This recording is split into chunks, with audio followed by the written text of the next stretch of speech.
Good afternoon, everyone. My name is Vanessa Kaichis, and I'm President and CEO of Columbia Green Technologies, and I'm really excited to be moderating this panel today, the Climate Resilient Infrastructure. Columbia Green, over the last 15 years, coming from the Pacific Northwest, started because of great policy and the different departments looking at resiliency and infrastructure over the last 15 years. Because of great policy, they had a green roof department in the stormwater department in the city of Portland, and that did 40 acres of green roofs over the last 15 years, doing green roofs, now greening railways, rooftop parks, green and solar. But one of the exciting things that I've learned is that every department throughout the city and state in Washington as well has always been looking at climate resiliency. And so for me to be able to moderate this today, to teach about, the main thing I love learning is the successes, lessons learned, their perspectives, what does climate resiliency mean to them? That's what we're going to learn today on our panel. So just a little bit about the discussion today is the Pacific Northwest is prioritizing the development of climate resilient infrastructure to mitigate the impacts of climate change and ensure the region's long-term sustainability. By incorporating climate considerations into infrastructure planning and design, the Pacific Northwest is preparing for increased risks such as sea level rises, extreme weather events, and changing precipitation patterns. This includes implementing measures to improve the resilience of transportation networks, water and wastewater systems, energy grids, and built environments. Strategies may involve constructing flood-resistant infrastructure, adopting green infrastructure practices, integrating nature-based solutions, and enhancing the adaptive capacity of our infrastructure systems. By investing in climate-resilient infrastructure, the Pacific Northwest aims to protect communities, safeguard critical assets, and promote a more sustainable and resilient future in the face of climate change challenges. And today, our panels, I'm going to have them each introduce themselves and talk a little bit about their bios, and then I'm going to go ahead and ask them questions that they each can answer, or we certainly have a list of great questions that we can get through as well. So with that, I'm actually going to turn it over to Julie Montgomery first, from the Director of Architecture and Art at Sound Transit. Julie. Hi, can you hear me? Okay, thanks. So I'm Julie Montgomery. I'm Director of Architecture and Art at Sound Transit. You probably heard from Chelsea Levy earlier today about our very large capital program at Sound Transit. We are expanding Link Light Rail, Sounder commuter rail, bus rapid transit, et cetera, and operating those things as we go too. So my role at the agency is to oversee the internal architects and the public art team, and we work with our consulting teams on all of our stations and operations and maintenance facility throughout our modes. So we're heavily involved in all of those. I also I'm the steering committee for the Environmental and Sustainability Management System. We are ISO certified in that, and we keep that going as an agency. Related to climate adaptation, I have been involved in a bit of a degree helping the sustainability team work on various studies, which we can talk about a little bit later, and then integrating those into our standards for construction and developing our stations and facilities. Great, thank you. And our next panelist is going to be Nick Bleach, the Senior Transportation Analyst and Transportation Planning at the City of Bellevue. Good afternoon, everyone. My name is Nick Bleach. As Vanessa mentioned, I'm a Senior Transportation Analyst in the Transportation Planning Group with the City of Bellevue. I work in our modeling and analysis group where we support all facets of transportation planning and analysis throughout the city.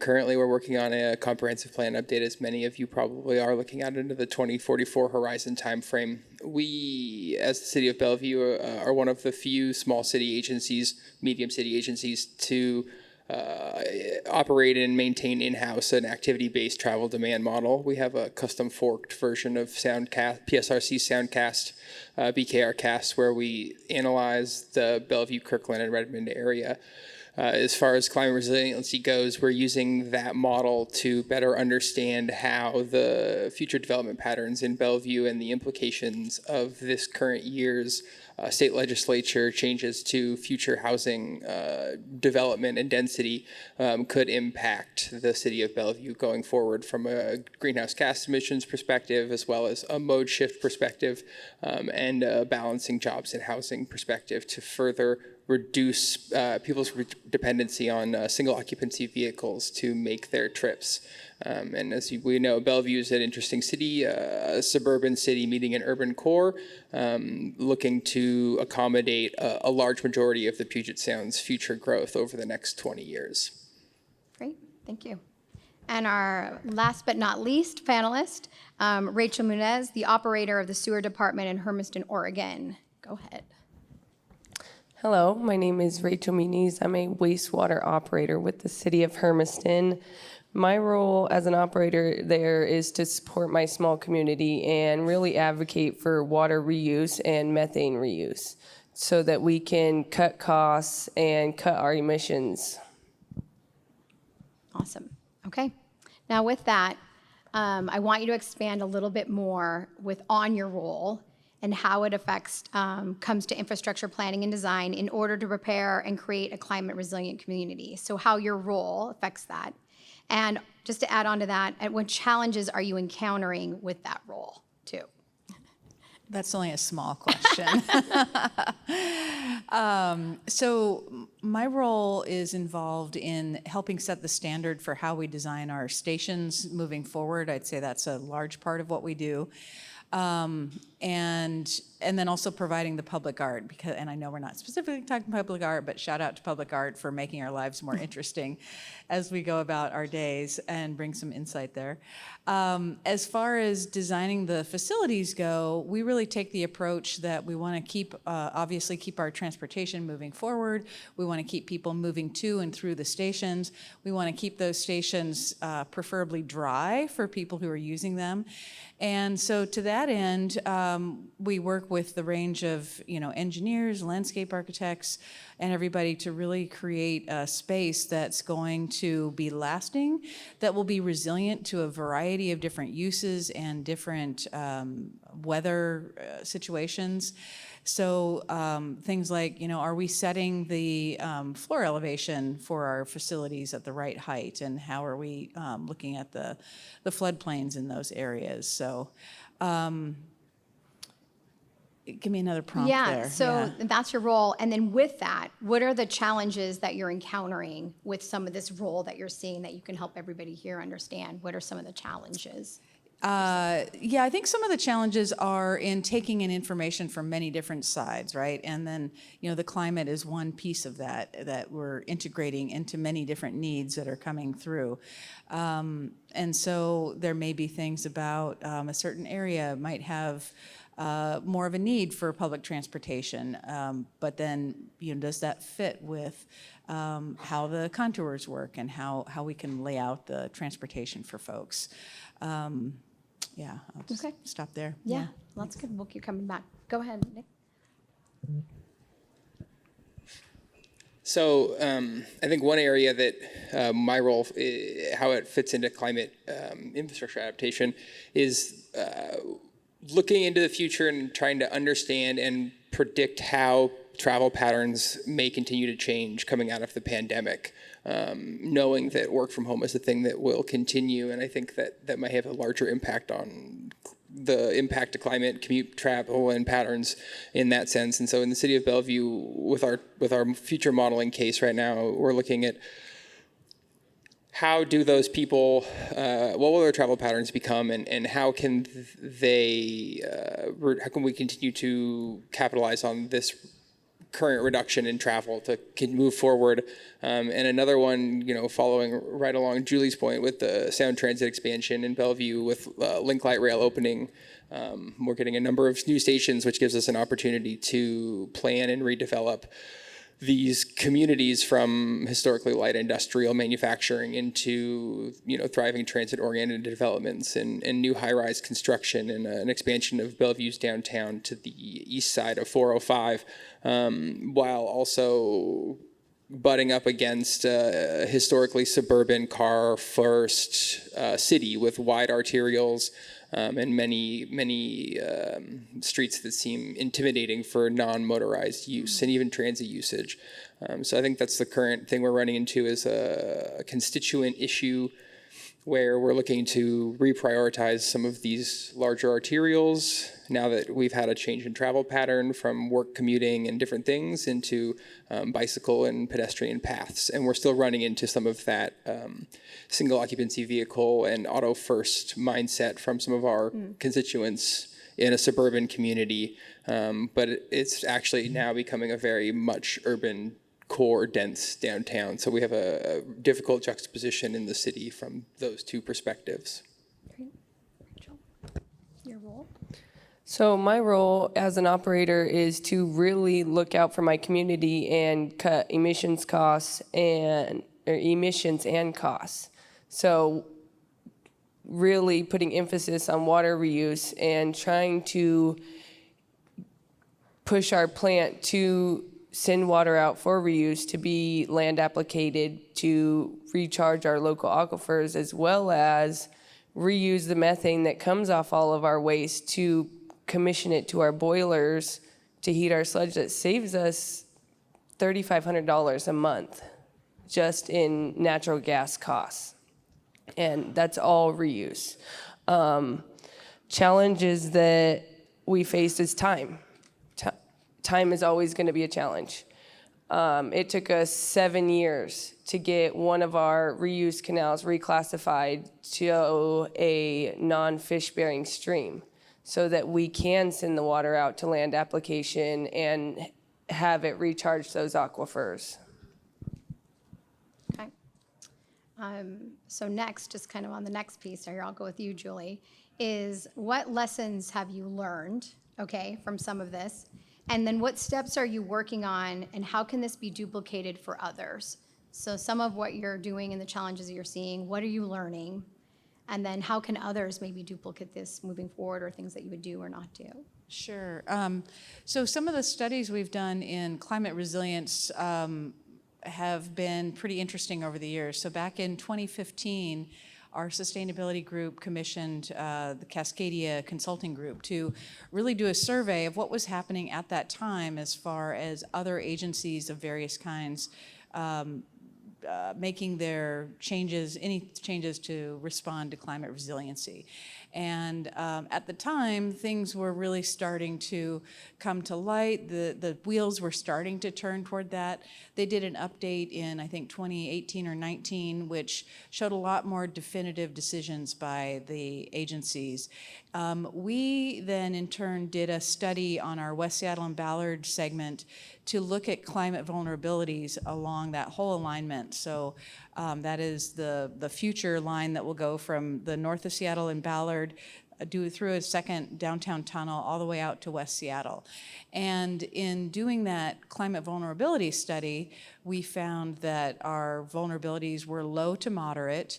We found that there were just some minor, not minor, but important tweaks that we could make to our standards, such as we now design to 3 feet. We put our rails and transfer stations at 3 feet above the 500-foot flood line versus the 100-foot flood line. And we've made some changes like that that will make our future infrastructure more resilient in the future. And so I think the takeaway there is really do your homework and do that comparison so that you can learn from what the other groups are doing, even if it's like we've looked at some cities, we've looked at some utility companies, we're a different entity, but we've learned from all of those. And it does take time, like taking several years to make this change, that's common in our world too. You got to have the idea, you've got to get people on board, you've got to make the business case for it. In this case, we made the business case for, the climate resiliency being, our charge is to move people from place to place. And we can't do that if our tracks are flooded or our electricity goes out because it's been damaged from water and that sort of thing. So I'd say the lessons are, stay connected, find out what other folks are doing, and then know that it takes time to do something new and change minds and hearts.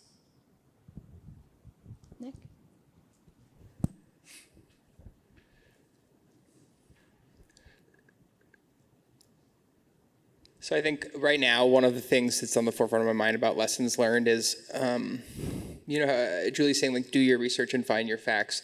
But another thing that I think I'm learning currently is make sure that the story you're telling is attainable, is not too forward, too outlandish, too broad. Make sure you take a second, check it. Do your numbers make sense? And working on a bike project in Bellevue right now, and working to try to quantify some of the environmental benefits or impacts of the project, looking at GHG and even equity and other factors involved in the city of Bellevue, looking at these metrics and trying to understand what is the future change and what can we say as a comfortable baseline and what is a uncomfortable baseline. There's a lot of data out there, and you can cite your facts, but if they're not local and they don't make sense to your community, then you're opening yourself up for those additional questions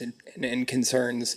So it's something we're working through in the city, is trying to balance out those future goals and future projections with, does it actually make sense? And do you need to present this number, or should we remove this number? And how far out are you looking? What's the future mean to you? So this project is 2035 based, and then our comprehensive plan has no future horizon year. It's complete full build out of all available parcels in Bellevue.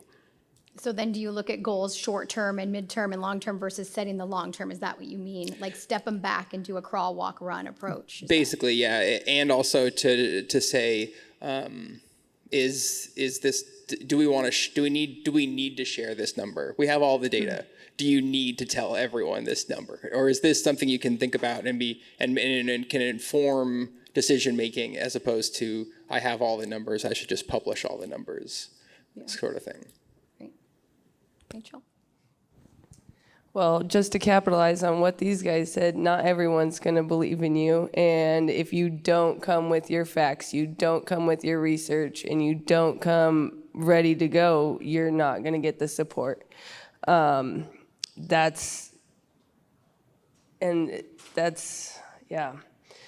As far as what works, I'm a firm believer in training and education.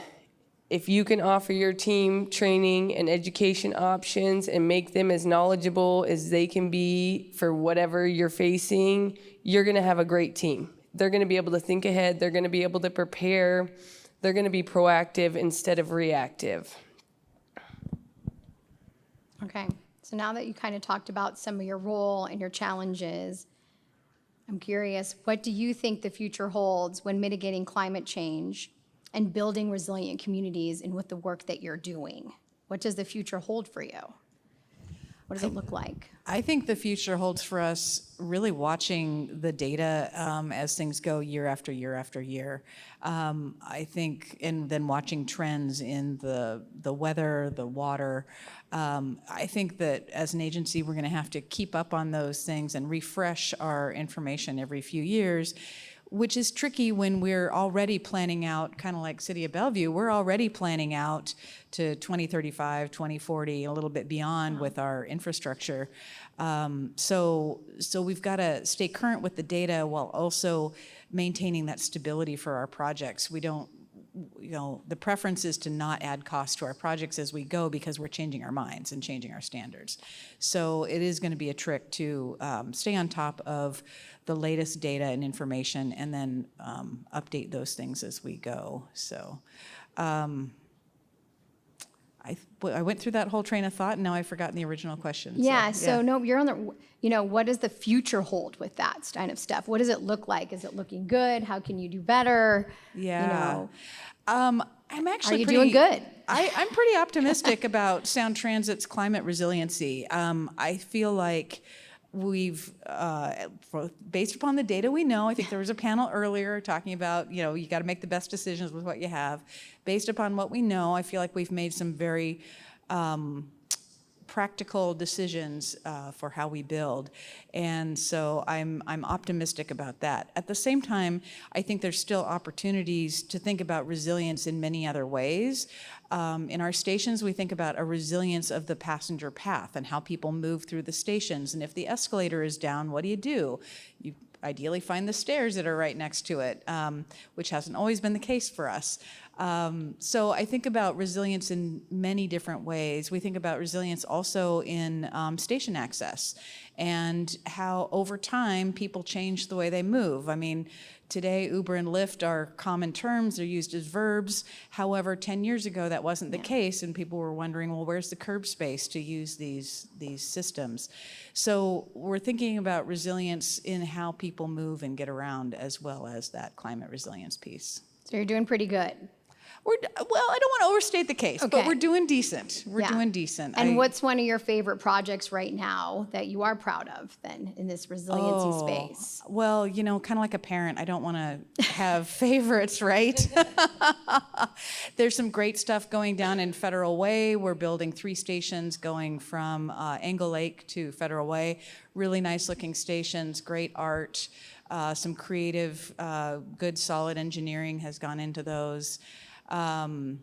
Going up north, we're doing the planning stages of Everett Link Extension. It's always exciting to be in the planning stages. And then, of course, lots of eyes on the West Seattle and Ballard Extension in Seattle. So, Yeah. yeah. All right, Nick. What does the future hold for the city of Bellevue? And how good are you doing? We'll start with the second one first. The city of Bellevue, I feel like, is doing very well on climate resiliency and future planning as far as an infrastructure perspective goes. We're working to replace and modify a number of old box culverts, as well as other flood and water retention infrastructure that's in the transportation right-of-way.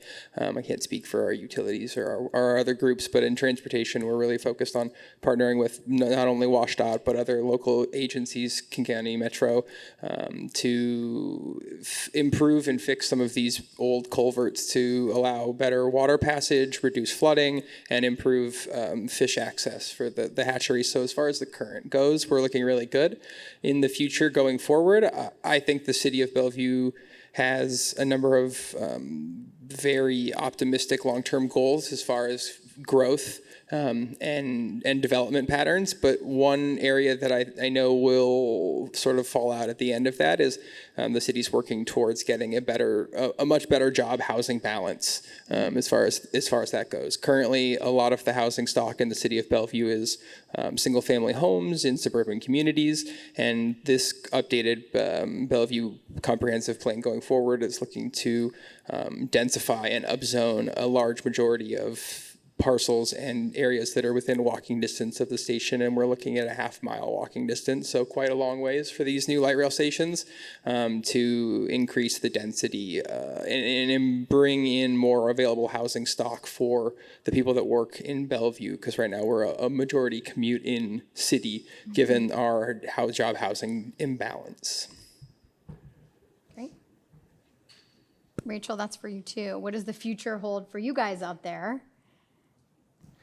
Well, honestly, I think the future is super bright. We've come a long ways in the last 10 years with cutting emissions, cutting costs, reusing our water, and reusing our methane. You know, there's plants in Oregon and California. There's breweries that reuse their water and make beer out of them.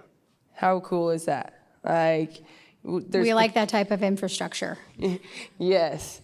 So there's potato plants. They reuse their water to float their potatoes. Anything that you can do to reuse, I feel like you're on the right path. And like I said, the last 10 years, we've really just made leaps and bounds with being climate resilient and reuse. Yeah. So. And is that policy changes? Were they already there? Are your interagencies working together to make that happen? I mean, that's pretty progressive. I think a lot of it is policy changes with the states because people are scared of reused wastewater. It's a very touchy subject, you know. Private water. So when you reuse it, there's a lot of policies and a lot of stipulations and rules that you have to follow, and not everybody wants to do it. You know, it costs money. So if you're willing to put the money in and you're willing to stand up and advocate for it, if you truly believe in the reuse, it's there. They will do it. You just got to push for it. And are you incentivizing with those policies? Are they just doing it? I am not sure. Yeah. Yeah, because those are really progressive. It's nice to hear. Okay, now with regards to climate resiliency, how prepared are you for a disaster in these areas? How prepared are you? Me personally at my home? Or you mean At my the agency? yeah, exactly, at the transit. Yeah. So we have a very strong emergency preparedness group. And so Sound Transit as an agency prepares for all kinds of different emergencies or situations. So we've got a plan if the Link Light Rail can't run for some reason, we've got the bus bridges that can come in. We've got a great security group that deals with all kinds of emergencies that might come up security-wise. We're very careful. The safety and security is a really top priority for the design of our stations, making sure our passengers are kept safe. For instance, we don't have garbage cans on our Link stations platforms. You may or may not have noticed that if you use Link, but our safety and security folks have said, look, we don't even want to give a place for somebody to potentially put a bomb. Then we have the issues of cleanliness also. That's always, the pendulum swings back and forth. But anyway, the point is to say that we've got a very strong safety and security group that I'm thankful that they really think about those situations, because it stresses me out personally to think about that. But I'm glad that as an agency, we've got people who are looking at that. They're creating the plans, and they're really taking it seriously. So as an agency, I think we've done a pretty good job of looking at what could happen and coming up with plans to work around it. That's not to say we'll think about everything, because there will always be something new, but I feel like we've got the people structure to figure out some of those problems as we go. And is there an example recently of something that might have come up that you're really proud of at the agency that you were able to implement that others could learn from too? From the climate perspective, Yeah. I Or really being think ready? I think it's a very simple example in a lot of ways, but changing our standard to stay out of floodplains and go for, instead of using the 100-year FEMA floodplain as the benchmark, Right. we've moved that to the 500-year floodplain. And it's a simple, kind of rule of thumb that you can do. Thankfully, a lot of our infrastructure is not in floodplains, so the times when that happens are few and far between. So it was a relatively easy change to make, but I think a really important change to make. Yeah. Thanks for sharing. Nick, how prepared is the city of Bellevue? Well, the 4-hour emergency preparedness planning meeting I sat in yesterday morning would tell you that we're doing a very good job and that we're very ready. But in all seriousness, we at the city of Bellevue do take emergency preparedness planning very seriously.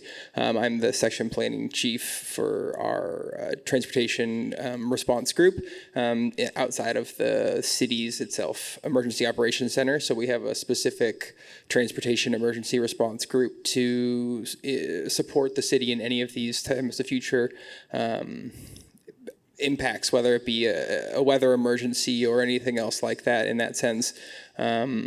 And one area that, thinking a strong suit, an example you mentioned that we're really proud of at the city of Bellevue is last year during the big snowstorm. Prior to that, the transportation department, in conjunction with our IT department, developed an ArcGIS online map that showed the snowplow routes, right, so that people could understand where the what the priority is, and then in addition to that, the IT team developed a simple app so that the crews out there plowing the streets could mark when they were done, when the link was done, and the asset ID, and it would update automatically in the ArcGIS online portal, so that constituents in the neighborhood could see, or residents in the city could see real-time streets being plowed through a simple iPhone app that the drivers could then use in their trucks when they were finished plowing the streets, so that people could see in real time the progress of the plowing and how that went forward, and it's something we're looking to continue to use in other emergency situations going forward, whether it be windstorms, ice storms, power outages, floods, earthquakes, is this tool that was developed using ArcGIS Online. How are you guys out there? We're prepared. We are prepared. When people see sewer on the ground, they don't want to see that. So fuel storages, generators, we always have someone on call. We have a response team. We are ready for an emergency to happen. Our biggest one is the power going out. As soon as the power goes out, then your pump stations go down, and then you really have problems. But we have lowered the amount of times that we've had that happen over the last couple of years, and we have a downward trend that we are excited to keep seeing going down. Yeah, right. Okay, last but not least, but this is more just individually, and when we were just chatting, is kind of what climate resiliency means to you and what you're doing right now, and what's the most serious. And it doesn't necessarily have to be the environment side, but the people side. And so, what does it mean to you? And when you look to the future in this too, like obviously the agencies are looking at it one way, but there might be things that you're seeing that we're not thinking about and talking about that are important, and it sometimes lies more on people than just the environment. So what do you see? Yeah, so that's actually a good part of what we do when we're planning our stations is that resiliency for people. And what I've seen in designing our stations is that, I've come to believe there's nothing more public than public transportation. So everybody has thoughts, feelings, opinions about public transportation, regardless of whether you take it or not. And sometimes if you don't take it, you might even have more opinions about it. So then there are all these forces that come into play. Well, what should a station be? How should it express itself? Should it be a very systematic station? Should always be one way, no matter what neighborhood it's in? Or should it be very customized to the neighborhood, to be expressive of the neighborhood and be a neighborhood meeting spot in a way?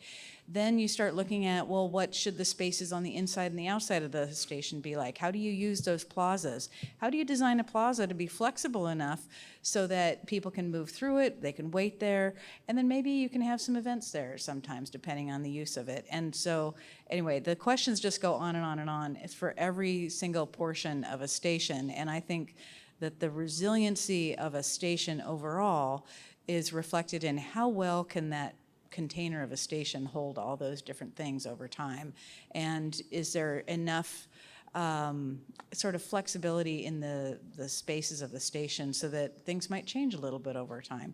Our ticket vending machines might increase or decrease in number, and so how do you design a station that can accommodate those kinds of changes? So, good one.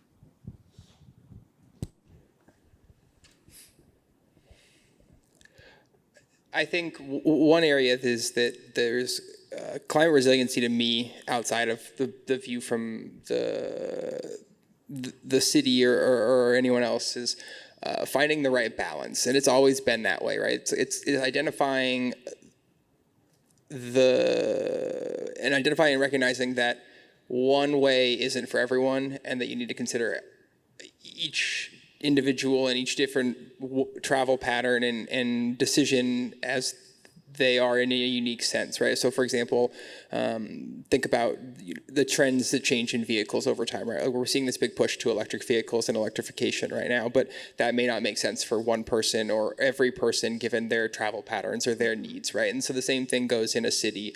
A small one-bedroom micro apartment in a high-rise works for one person, but someone else might need a house. And someone might be able to bike, but someone might not be able to bike. And I think that understanding that there's going to be this balance, and it's going to be a give and a take over time, and whatever that comes out to be in the end is, we'll see where it ends up. But I think working and not trying to push in one direction and one direction and one direction based on a current view, and remembering that people are unique and each person has a unique need is important. And from my perspective, to find that balance. Yeah. Well, I want to capitalize on what Nick said. I think you should look at climate resilience as a holistic, broad spectrum, because like he said, not everybody is needing the same thing. So for me, it's changing the mindset of being reactive and moving to proactive. What can we do to prepare for this? Look at it holistically and look at all the factors that go into it. Yeah. Yeah, and with that, then to kind of walk through within your agency, how do you look at that and prioritize and move through it? Is there a lot of committees after committees in the public? Kind of explain that process to everybody on how you get somewhere, have this discussion and then move forward, I guess, right? What does that look like? So we do have a lot of committees that we meet with and just try and get everybody's opinions and stuff. There was another panel up here earlier that was talking about their water department, and they needed to redo a line after they had paved over the street. And that's where I've really advocated with my city, is that we need to be looking at it holistically and looking through each department, and what's going to affect us may affect the water department. It may affect the street department. It may affect transit. Right. Like, we all need to be having a voice in it and having a round table about it and looking at it together. And are you doing that at the Sound Transit too? How do you guys all work interagency when it comes to the climate resiliency? So we do, for any project we have, especially our larger projects, we have interagency working groups that meet regularly. That's part of the project team working on that. And so we cast a wide net at finding all of our stakeholders, both internal and external. Here we're talking external, but and then as needed, we will work individually with those agencies. It's a long process, and it takes a lot of time. It takes a lot of people. It takes people to lead that process, so we come out on the other side with a holistic view. And so that's how we do all of it, right? So then related to climate resiliency, that's going to be the same thing, right? And so when we go through the design review for City of Seattle, for example, one thing that they'll be looking at is sustainability and climate resiliency. So it's, something that we've got to integrate into the rest of the project as we go along. And it's one of the reasons why our projects can take so long, is because we have so many stakeholders. And I do believe we end up with a better product in the end. And all of these inputs go into making the station area for everybody.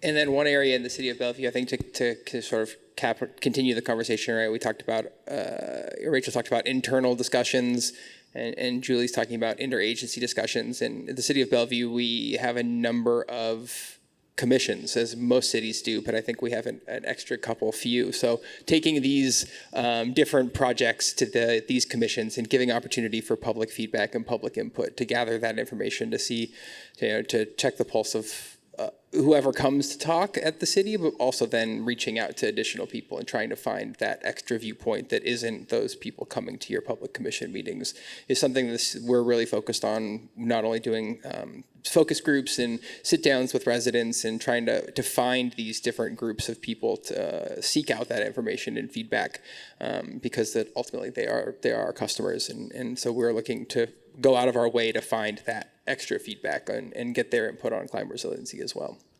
And then I have a question on that then. After you do that and take all that time, when you get there, was the project almost like what you saw, or is it a little bit outdated and you can evolve, or you maxed already and you're on to the next?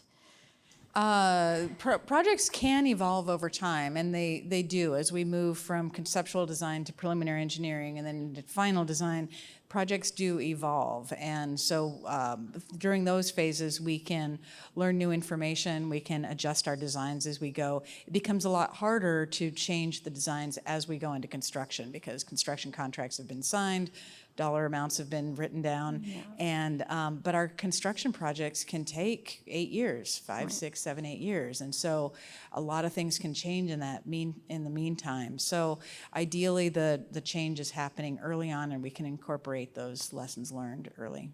Right. Okay, we're almost. Do you have? Go ahead. Say, yeah. Yeah, working on the planning side, right, most of after I've seen the project, it changes quite a lot usually. Gathering in the feedback, you can start with initial early draft design, and you refine it through your planning phase, maybe a 5% design. And then once it gets constructed, I go out there and see it, and it may be completely different, right? So from my perspective, when I hand off a project, I say goodbye and I go, I'll see what it looks like when it gets done. And you always may have some surprises at the end, but I think making sure to have a good foundation when you hand it off is the critical key. Happy surprise at the end. Right, Rachel? Yeah, good. Okay, well, we are a little bit over time, so thank you for talking about infrastructure and climate resiliency and how it affects EV2 for your areas. And they'll be outside taking any questions to answer anything more. So with that, thank you all today. Thank you.